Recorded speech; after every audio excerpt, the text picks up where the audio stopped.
За би өөрөө Төв аймгийн Заамар сумын хүн. Тэгээ аав ээж маань бол малчин. Мал маллахын зэрэгцээгээр аавын давуугийн гэр бүл нь бол тийм эрдэм номтой хүн байсан учраас багаас нь төвд ном, Монгол ном сурах хүчиг бас гэрээрээ заалгасан. Аав ээж маань бол биднийг ер нь юугаар тутаалгүй өсгөж хүмүүжүүлсэн. Тэр хэмжээгээр нь бид бол бас аав ээжигээ зовоохгүй юмсан гэж бодож хичээ зүтгэж хичээлэмдээ шамдаж сурч өдөө хурч ажиллаж байгаа. Энд бол аав ээжүүдээс гадна өөр нэг хүнийг дурдахыг хүсэж байна. Тэгээ манай бид нар өөрсдөө тарга ээж гэж нэрлэдэг. Ээжийн маань эгч. Тэр хүн маань тухайн үеийн ах дүү нарыг дандаа одоо ингэж тусал дэмжиж яадаг. Намааг энэ сайхан мэрэгжил малын хэмж гэдэг мэрэгжил олоход ч гэсэн адилхан туслаж дэмжиж, за зөвлөд тусал дэмжиж ингэж энэ төр хөргсөн их ачтай буянтай. Төв аймгийн Жаргалантын 10 жилийн дунд сургуулийг 10 дугаар ингээд төгссөн.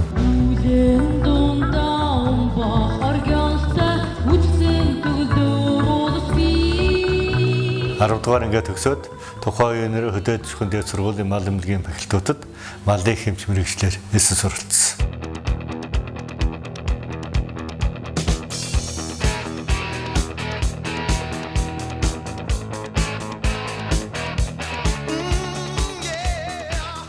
Ажлынхаа гарааг бол Төв аймгийн Эрдэнэ Сансамаас эхэлсэн. За эндээ бол би нэг туршлагатай болтлоо 10-20 жил ажиллаад их мундаг туршлагатай эмч Заамарт очиж ажиллана гэж ийм хүсэл мөрөөдөлтэй ажиллаж байсан.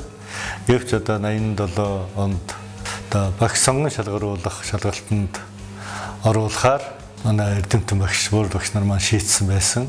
Тэгээ хүмүүстэй шалгалт өгсөн. Тэгээд үр дүн нь бол одоо сонгон шалгаруулалтанд багш тэнцсэн. Гомжуу багш малын эмч, мал зүйч, таваар судлалын ангиудад малын физиолог, эрүүл ахуй, ариун цэврийн хичээлүүдийг зааж, орчин үеийн багаж, тоног төхөөрөмж цуглуулж, эрүүл ахуйн хичээлийн лабораторийг шинээр байгуулж, дадлагын хичээлийн сурах хүчийг бичиж, сургалтын материаллык баазыг бэхжүүлэн, сайн мэрэгжилтэн болох нөхцөл боломжийг бүрдүүлэн ажиллаж байсан юм. Багшлахын зэрэгтэй эрдэм боловсрол сайжруулах хэрэгтэй болсон. За яг энэ үндснээс аспирантурт хэлсэн тал хэрэг юмс тургуйжуулах эрүүл ахуйн горим гэдэг сэдвээр эрдмийн ажил хийх ийм аспирант сэдв батлуулсан.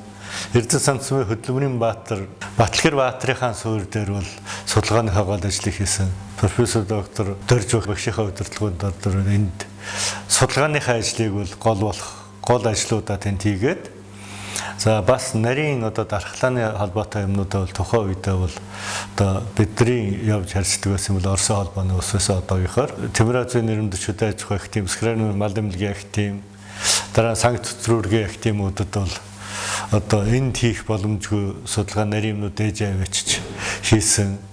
За авчираад энд судлах эндээ байхгүй багаж тоног төхөөрөмжөд эндээсээ худалдаж авах авчирч ингэж одоо энд судалгааныхаа ажил хийсэн. Хүн чинь дандаа сурч мэдхийн төлөө их сургуулийн багш болохоор мэдлэг чадвартай байх ёстой учраас бас Японы засгийн газрын тэтгэлгээр ингээд тухайн үед мал эмнэлгийн хүрээлэнгийн эрдэмтнэр юм чинь захирлаар их олон жилээс мал эмнэлгийн холбоог үүсгэн байгуулсан Содмон Доржа доктор гэдэг их мундаг хүн байдаг. Тэр хүн зөвлөж жил бэлдэж байж багшлахаа хажуугаар одоо Японы одоо суралцах шалгалтанд орсон. Япон улсын Обихирогийн их сургуульд 1997-оос 1999 онд судлаач, 1999-ээс 2003 онд тус улсын Гифугийн их сургуулийн докторантурт суралцаж, мал эмнэлгийн шинжлэх ухааны докторийн зэрэг хамгаалсан. Тэгээ чинь дөнгөж төгсөөд ирчихсэн хүн бас нэг тэнд сурсан юм сургай нэг лабораторийг байгуулсан эрдмийн ажлыг хийл гэж ингэж бодож байсан.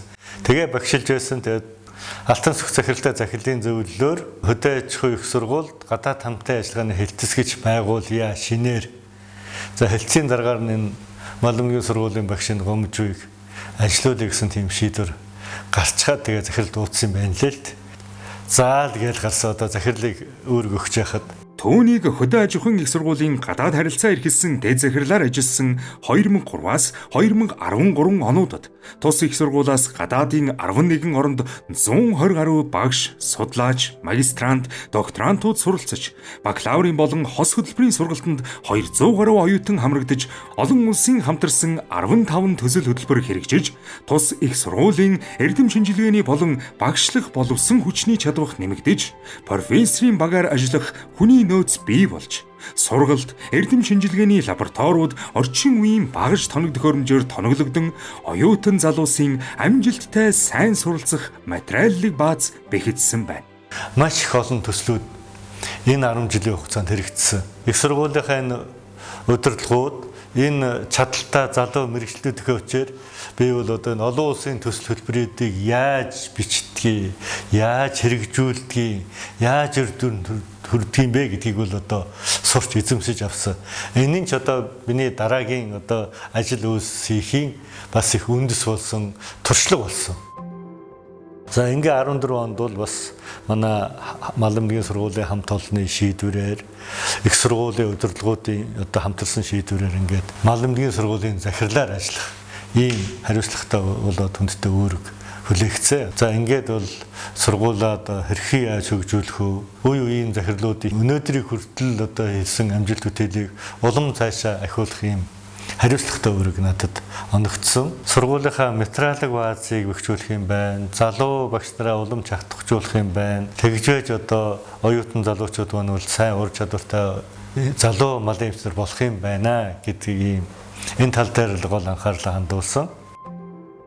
Мал эмнэлгийн сургуулийн сургалтын сурах орчин нөхцөлийг сайжруулж, орчин үеийн номын сан, лекцийн танхим, сургалт эрдэм шинжилгээний 13 лабораторийг шинээр байгуулж, зөвхөн 2015 онд 1 тэрбум 700 сая төгрөгийн хөрөнгө оруулалт оруулж, бусад сургуулаа манлайлан ажиллаж, хөдөө аж ахуйн их сургуулийн хэмжээнд мал эмнэлгийн сургууль нь 2015 оны тэргүүний тогтчлт хөрөнгө оруулалттай сургуулаар 2016, 2019, 2020 он, 2021 оны тэргүүний сургуулаар шалгарч байлаа. Альва юм бол хов ганц хүний ганц өдөртөгч юм уу одоо ажлын үр дүн гэдэг бол байдаггүй. Дандаа ажлын үр дүн бол хамт олонны ажлын бүтээл байдаг. Манай залуучууд Нямсар захирлаас эхлээд хормоо захирлагад ингээд залуучууд тэр үедээ энэ мал эмнэлгийн лабораторийг сайжруулахаас ингээд төслийн санал энэ төр боловсруулад ингээд цаашаа өгөөд яаж хэрэгжүүлэх вэ гэсэн ингээд байж явах үе дээр нь эмнэлэг байгуулах төслийн үйл ажиллагаа эхлэж энийг ажил хэрэг болох үүрэг нь надад энэ захирал хөвд оногдоод 19 оноос эмнэлэг байгуулах ийм сайхан завшаа болцсон. За энэ эмнэлэг байгуулагдсан явдал бол хөгжлийн бас нэг үсрэл тус.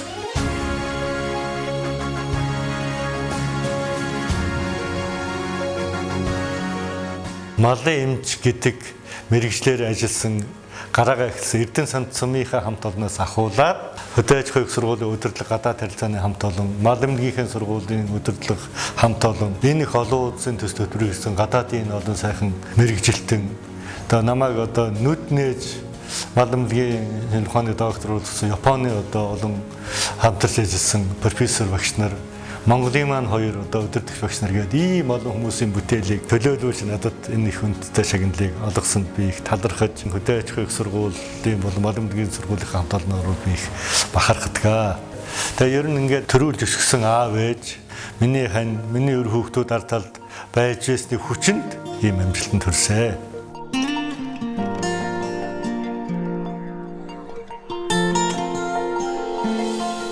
Ер нь хүнийг нутаг орон тэр байгаль, тэр нутгийн ард түмэн их эцгээс дутууг, ах дүүгээс дутууг ингэж ивэж ядаа гэж. Тийм ч учраас яаж энэ ажлаа энэ нутаг оронтойгоо холбох уу? Мал аж ахуйн салбар нь, хөдөө аж ахуйн салбар нь яаж хөгжих юм бол илүү хурдтай хөгжих нь гэдэг дээр бол бас оюухан ажиллаж ингээд эдвтэйгээ хамтарч ажилладаг. Монгол улсын малын гавьяа тэмч Гомбожов ажлын гараагаа хөдөө орон нутгаас эхлэж мэрэгжлээрээ туршлага хуримтлуулж дараа нь өндөр мэдлэгтэй мэрэгсэн боловсон хүчин бэлтгэх үйлсэд хүчин зүтгэж багшилж явлаа. Мөн эрдэм судлалын салбарт амжилт гаргаж олон төрлийн судалгаа хийж, илтгэл өгүүлэл бичиж эрдмийн зэрэг хүртсэн. Тэрээр хөдөө аж ахуйн их сургуулийн гадаад хамтын ажиллагааг бэхжүүлэх, хос хөтөлбөр болон олон улсын эрдэм судлалын төсөл хэрэгжүүлэх чиглэлээр ажиллахын зэрэгцээ. Малын их эмч мэрэгжилтэн бэлтгэх, энэ мэрэгжлийн нэр хүндийг өндөр төргөх, мал эмнэлгийн сургуулийнхаа бааз суурь сургалтын программыг дэлхийн жишигт хүргэх тал дээр онцгой анхааран ажиллаж, эх орныхоо хөдөө аж ахуй, мал эмнэлгийн салбарт хувь нэмрээ оруулсаар байна.